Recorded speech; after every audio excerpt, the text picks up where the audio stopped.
The four companions had taken shelter underneath a big old tree. Though its branches were almost bare, it still gave the feeling of being hidden. Above them, the moon shone brightly, flooding the world beneath with its pale light, and the crisp wind carried with it dead leaves, which rustled softly. Like ghosts, the foliage performed their dance in the darkness. Nathaniel slept soundly on the ground, the coat buttoned tightly to keep out the cold. Dean and Melissa had fallen asleep in each other's embrace, like so often. Merolias was once again the only one awake. Smoking in silence, he kept watch over his friends, especially at this time of the year when the veil was almost erased between the realms. Before they had laid down to rest, he had made them aware, warning them to not go anywhere alone tonight.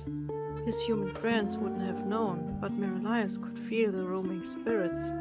It was the only time of the year when the night felt as busy as the day. "We don't have a jack-o'-lantern, but you have a demon," Merolias had assured them. "Should be just as good."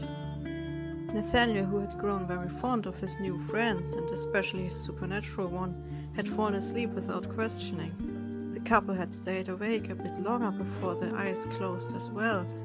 Merolias heard Armand snort and move in the darkness. The horse was never far from his rider, and the demon had to admit he didn't really like the idea of someday parting ways with the animal. Yet he knew he was supposed to be somewhere else entirely. A gentle melody was carried to Merolias in a soft breeze. It was almost inaudible and yet so clear. The sound of a flute made him relax. For a moment he allowed himself to indulge in the skillful performance coming from somewhere amongst the trees. There was something familiar about it, he could have sworn. Like a rock, the realization hit him when a slender woman stepped towards him and his sleeping companions. The silky black hair reached down to her hips, and her greenish eyes showed slitted pupils. A beautiful night blue dress adorned her dark skin, and at her lips she held the wooden instrument. Magical ornaments adorned the tool made of dark wood, the lines glowing with each note. Merolias wanted to get up, but it was too late. His mind had already been enchanted by the melody, and his thoughts as well as his body were sluggish as if in a daze. Standing in front of him, the woman stopped playing and spoke in a smooth, full voice. "Merolias," a glint of amusement shone in the cat-like eyes. "Your powers are still gone, I see. Otherwise you would just snuff me out with the snap of your fingers." A smile curved her lips as she looked down at him. "I don't need my powers to snuff you out, love." Merolias glared at the demoness in front of him. "After all these millennia, still mad at me?" she continued with faint sadness. "You disobeyed my orders." Only with effort Merolias kept his voice down. He didn't want to wake his friends. As a matter of fact, he just wanted to kill the one in front of him who had been as close as a friend to him. "I craved freedom, just like you once did. I don't kill people." "No. What you did was even worse." For the blink of an eye, the demon's breath faltered as he saw the truth in her words, but he wouldn't let it show. He just returned the angry stare to her. "I was sick of tainting and tempting souls, as were those who followed me. We were promised godhood, and so we went to find it. And the humans loved us for that. Some still do." She cut her eyes to the sleeping mortals next to him and allowed the fires of rage to die down. "And as I can see, you've grown quite fond of humans too. How strange indeed." "You leave them be. There's plenty of other prey." Merolias tried to get up as he saw the hungry look of the other entity. "But none as exotic as that female. She seems so fragile, and yet such a storm inhabits her. I promise you, I will break free, and you will regret what you tried to do." He growled with the superiority he once had in hell, but the woman only laughed gently at that remark. "Mighty words from someone fallen as far as yourself. No wonder you never came after me, even if you had nothing else to do." She kneeled down to be face to face with him. The words rolled smoothly over her tongue as she mocked him. If you were that dangerous, then you wouldn't have had to change your name and keep your head down. The words were like a kick in the stomach, making her grin in triumph. Gracefully she rose up again and put the flute back on her lips. At once the music continued, hauling his sense even farther into the fog. He barely noticed how Melissa got up and followed the woman like hypnotized. Both Dean and Nathaniel slept like stones, probably enchanted by the melody as well. Forcing his body to obey, Marilise reached for the blade he had taken from Father Johnson. With one strong motion he thrust the sword into his thigh. He felt how the weapon penetrated muscle and even bone until its pointy end showed at the back of his leg. With shaky breath and grinding teeth he pulled it out again. The spell was broken. Ignoring the throbbing pain, he followed the sound. He could feel the enchantment trying to lull his body once again, but the injury kept his mind clear. At the edge of a lake he saw the both of them standing. Melissa was just about to walk into the dark water when he tackled the demoness from behind. Getting the demonic instrument into his hands, he shattered it into a dozen wooden splinters. "My flute!" The woman gasped but remained still when the blood-stained blade pointed at her. He didn't quite understand it himself, why he didn't pierce her with the cold steel. It somehow felt not right. Who was he to judge her? "I reckon it will take you some time to craft a new one." Marilise pounded. His head seemed to throb in unison with the wound. "Go." Raising her chin, she held his gaze before thundering like a tempest at sea. "You really have changed. What happened to your hate, your desire? You are a pathetic excuse. Go, Callie, before I change my mind about letting you live." He only replied coldly. Her face reddened, she turned around and faded while walking away. "What? How?" Melissa rubbed her eyes as her consciousness slowly returned. Quickly, Marilise led her away from the lake. "Best to get away from there, my dear. We don't want you to drown." "Why am I here?" "As I said, it's a dangerous night to be out." "You saved me." Without warning, she embraced her savior. A bit taken aback, Marilise returned the embrace. "Marilise," she uttered upon seeing the blood on his clothes. "Everything all right with you?" He looked at her, but remained silent. He didn't like lying, but what else could he do? She must have sensed his distress, for she placed a hand on his arm. "You can't hide from your past." Unable to meet her earnest gaze, Marilise turned away. "Revealing secrets can hurt people. It's better to bury them in the mists of time." Melissa slowly shook her head.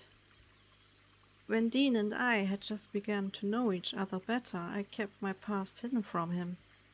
Sometimes I would get mad at certain remarks of his said for reasons unknown to him. He couldn't understand, and he couldn't help me, because I didn't have faith in him." "It's not about having faith," the demon lashed out, only to be ignored. "It's about being afraid," Melissa interrupted him gently.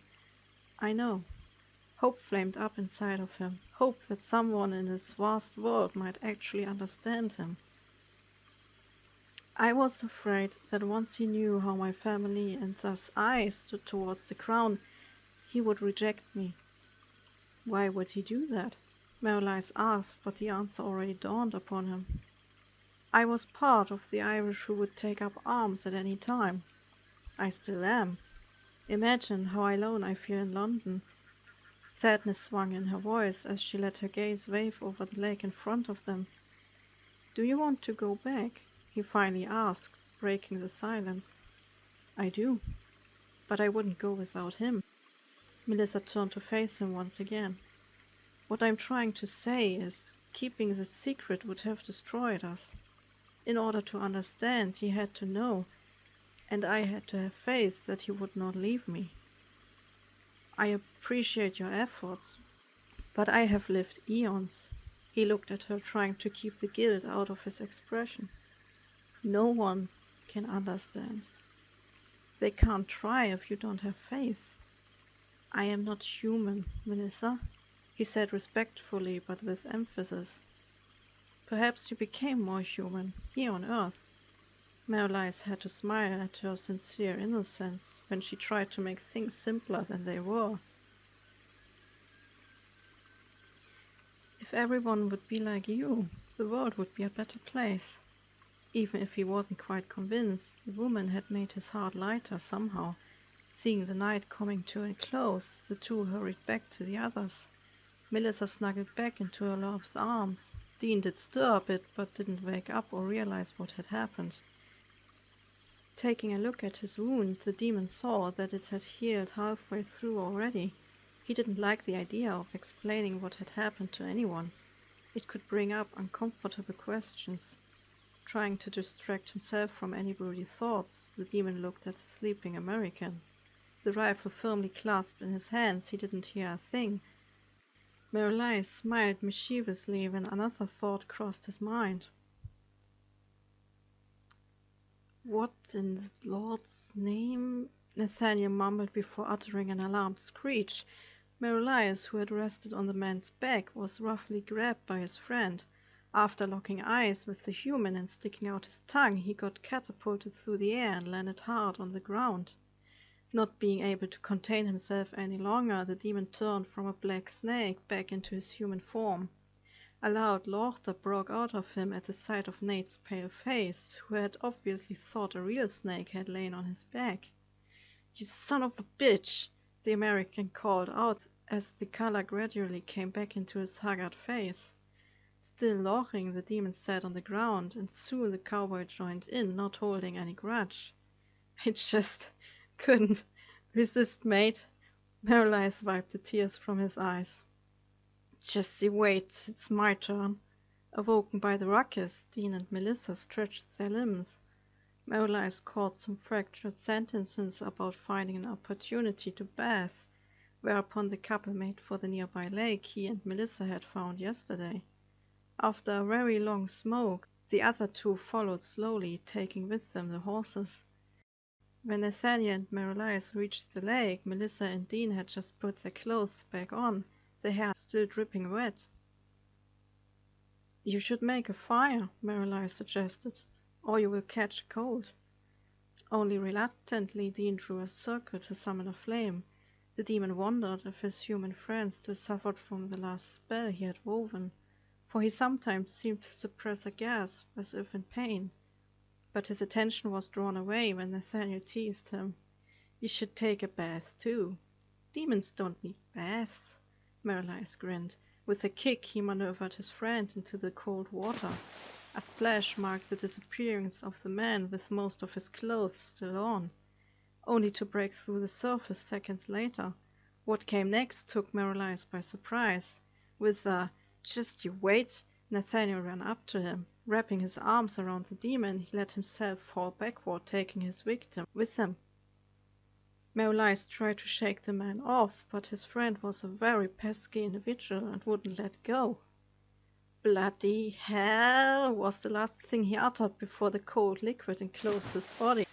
Quickly he swam towards the surface, but Nate was stronger than he looked and started dragging him down again. Yet the demon had one advantage. He didn't need to breathe. In the end, Nathaniel had to stop assaulting his friend and take a gulp of fresh air. When both of them emerged, Dean was standing at the shore. "How old are you two, actually?" Man and demon just looked at each other before saying 10 in unison. Dean did a facepalm like he had so often and already turned to go. "They leave us if we don't hurry," Merlice uttered. "Damn right." Nathaniel grinned, pushing the entity next to him under water once again as he quickly made for the shore. Sputtering, Merlice followed. Both of them agreed. This round was a draw. Back on their horses, they continued on their journey through the thick forest. Merlice was sure they wouldn't have it far now until encountering some kind of supernatural creature. He, for his part, hoped it would be werewolves. The air had grown cold, and those leaves still on the trees had taken on colors from yellow to deep red. The smell of cooking food suddenly floated through the air, and as they followed it, they soon saw 5 to 6 big wagons, all colored differently. Gypsies, Merlice said over his shoulder in a low voice. Horses and caravans, vagabonds and thieves. Keep your horses close and your pockets closer. Cautiously he approached the people on Armand's back. Gypsies weren't the kind of people one should anger. They were best left alone with their strange rites. But Merlice thought it clever to ask for some information. The bark of several dogs made them stop. The men of the tribe pointed their shotguns at them. Nathaniel did the same, probably out of habit. Still, Dean put his hand on the barrel, encouraging his friend to lower it again. A woman, clothed in colorful garments and wearing several pendants and rings, stepped through her kin to face the intruders. Her dark brown hair was braided and she walked proudly without fear. "What do you want?" she demanded, speaking the gypsy tongue in a tone neither hostile nor friendly. "I am looking for wolves or vampires," Merlice replied in the same language, trying to sound charming, though he was eager to leave these people behind. "Answers will cost you something," came the unwavering response. "Bloody racketeers," the demon muttered in English while taking a small bag of gold dust from the inside of his coat. He threw it to the woman, who first examined the contents before answering. All the while the mistrusting eyes of her kin were fixed on him. But Merlice had enough confidence to just not care. Satisfied with the payment, the woman spoke once again. "Right further to the east, a bit southward, where the forest grows thicker and the mountains rise." Merlice tipped his head and started to move when the old woman approached Melissa. Holding a cross pendant, she started in English. "Take the cross, it will protect you." Rolling his eyes, Merlice rode in front of Melissa. He knew that the woman just wanted to make some more riches. "No, it won't, and you perfectly well know that, you old hag," he said, annoyed in English as the others made their way past the settlement. "What did she say?" Dean asked when they had left the gypsies behind by several dozen feet. "We need to go a bit further east. Werewolves have a wide territory. It can't be long now."